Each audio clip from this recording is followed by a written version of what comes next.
Hello, आप job ढूंढ रहे हैं या आप बिजनेस को बढ़ाना चाहते हैं। दोनों ही केसेस में आपको डेटा को समझना जरूरी है और डेटा को समझने के लिए जो सबसे इजी टूल है दैट इज पावर बीआई। अगर आपके पास पावर बीआई का स्किल नहीं है, it would be very difficult to rule the corporate world. My name is doctor Suman Dev और मेरे साथ है नीता मैडम, जिनके साथ मिलके हम ये पावर बीआई का कोर्स लेके आए हैं आप सब। ये कंप्लीट कोर्स है। अगर आप इसको धीरे धीरे रोज के अप्रोक्सीमेटली अगर 1 आवर भी देते हैं, आप इसको 1 महीने में कंप्लीट कर सकते हैं। हालांकि मैं ये नहीं मानता हूं कि कोई भी स्किल 1 महीने में पिक करा जा सकता है। हम आपको कोर्स जरूर कंप्लीट कराएंगे, उसके बाद हम आपको असाइनमेंट्स देंगे, क्वेश्चंस देंगे और उन क्वेश्चंस को आप धीरे धीरे कर सकते हैं। It may take you around 3 months to get the complete knowledge of Power BI. So let's start with Power BI. Let's understand कि पावर बीआई काम कहां पे आता है। देखो, जैसे मैंने बताया कि ये डेटा के ऊपर है सारा कुछ। अगर आपके पास डेटा है तो डेटा एक बहुत रॉ फॉर्म में होता है। आपने कभी इसको एक्सेल में यूज करा होगा, कभी इसको बुक्स में देखा होगा, कई जगह पे आपने देखा होगा। डेटा क्या है? डेटा एक सिंपल रॉ फॉर्मेट होता है जिसमें कुछ कॉलम्स होते हैं, रोज होते हैं और कुछ नंबर्स होते हैं। लेट्स से एक हम किसी कंपनी का डिलीवरी का डेटा ले लेते हैं, राइट। बहुत सारे पैकेट्स हैं, उन पैकेट्स को हमें डिलीवर करना है। तो डिलीवर करने के लिए डेस्टिनेशन चाहिए होगा, लोकेशन चाहिए होगा, मुझे क्या प्राइस पे जा रहा है, कितने बजे जा रहा है, किसके थ्रू जा रहा है, पैकेट के अंदर क्या है, कितना उसका वेट है, कितना वॉल्यूम है, बहुत सारा डेटा मुझे चाहिए होगा, राइट। अब उस डेटा को अगर मुझे समझना है, एक तो तरीका हो सकता है जैसे मैं आपको अभी दिखाता हूं कि वो डेटा कैसे आपको दिखेगा on A raw format. So thanks ma'am. अब आप देखो, ये एक रॉ फॉर्मेट है। इसके अंदर क्या दिया हुआ? कस्टमर नेम दे रखा, customer ID, shipping mode, shipping date, country, state, city, product ID, पता नहीं कितना कुछ दे रखा है। अब आप इसको क्या समझेंगे? अगर ये डेटा आपको कोई देता है और बोलता है कि यार मुझे इस डेटा से कुछ ऐसे चीजें निकाल के दो जिससे कि मैं कुछ डिसीजंस ले सकूं और ये मुझे हेल्प कर सके डिसीजंस लेने में। अगर आप स्टैटिस्टिशियन नहीं है, अगर आपके पास स्टैटिस्टिक्स की बहुत ग्रेट नॉलेज नहीं है, तो ये डेटा एक्चुअली में किसी मतलब का नहीं है। बट अगर आपको पावर बीआई आता है तो इस डेटा का एक्चुअली में आप बहुत कुछ बना सकते हैं। लेट्स सी कि पावर बीआई किस तरीके से सेम डेटा को प्रेजेंट कर सकता है।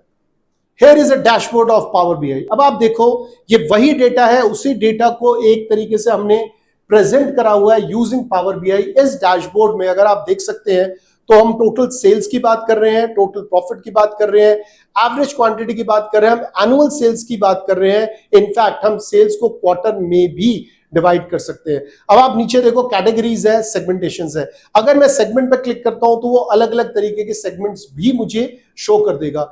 With in fraction of seconds आप देखो चीजों में चेंजेस आ रहे हैं। अब आप इसके थ्रू जैसे चाहे वैसे डिसीजंस ले सकते हैं। साइड में आपके पास प्रोडक्ट्स हैं जिसमें फोन्स हैं, चेयर्स हैं, स्टोरेज है, हर तरीके से चेंज हो रहा है। नाउ अगर आप इस टाइप की कोई चीज प्रेजेंट करके दे सकते हैं अपने सीनियर्स को या आप ही इसको यूज कर सकते हैं, तो ये बहुत इजीली आपको डिसीजंस लेने में हेल्प करेगा।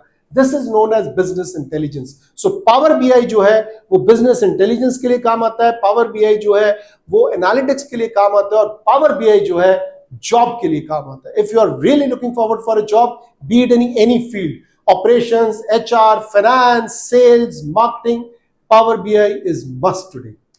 आप जो ये देख रहे हैं ये पावर बीआई का एक डेस्कटॉप वर्जन है। यही इसी तरीके से आपको दिखेगा, इसी पे आपको आगे भी काम करना है। और जो की लर्निंग आउटकम्स होंगे वो होंगे कि किस तरीके से आप डेटा को गैदर करेंगे, क्लीन करेंगे, डेटा को ट्रांसफॉर्म करेंगे सो दैट डेटा यूज हो सके। हम कैसे इंटीग्रेट करेंगे from multiple data sources. Data जो है काफी सोर्सेज से आ सकते हैं, अलग अलग सोर्सेज से आ सकते हैं। आपने शायद सिर्फ एक्सेल ही सुना होगा, ऐसा नहीं है। इनफैक्ट आप इसको लाइव इंटरनेट से भी उठा सकते हैं, आप इसको काफी सोशल मीडिया से भी उठा सकते हैं, प्लेटफॉर्म से। सो उनको हम इंटीग्रेट करना सिखाएंगे। एनालाइज और इंटरप्रिटेशन दोनों बहुत इंपॉर्टेंट है। हालांकि इसके अंदर हम बहुत ज्यादा मैथमेटिकल टूल्स यूज नहीं करते, तो एनालिसिस जो है वो हमारा पीछे का सॉफ्टवेयर ही करता है। बट एनालाइज करने के बाद उसको इंटरप्रेट करना बहुत जरूरी हो जाता है। एंड देन रिपोर्ट जनरेशन, कैसे रिपोर्ट हम जनरेट करते हैं, क्योंकि जैसे ही हम बात करते हैं डेटा से हमें निकालना क्या है, तो उसके लिए हमें रिपोर्ट को जनरेट करना पड़ता है। तो अलग अलग तरीके हैं रिपोर्ट जनरेट करने का। डेटा को इंटरप्रेट कैसे करें हम डेटा को, बोले डेटा को समझे कैसे। रिपोर्ट जनरेट हो गया बट डेटा की समझ जो है हर किसी के लिए सेम नहीं हो सकती, तो अलग अलग समझ के हिसाब से डेटा की इंटरप्रिटेशन भी बहुत जरूरी हो जाता है। देन होता है कि representation of data in the graphical form. Data के फॉर्म में लोगों को समझ में नहीं आता, ये हम सब जानते हैं। तो उसको समझ में कैसे आएगा अगर हम उसको ग्राफ्स में लेके आएंगे। तो डेटा को ग्राफ्स में कैसे लाना है, डैशबोर्ड्स कैसे बनाने हैं, इजीली समझ में कैसे आ जाए।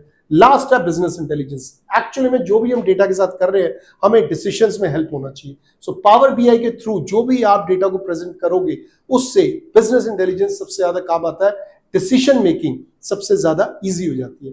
चलिए शुरू करते हैं पावर बीआई।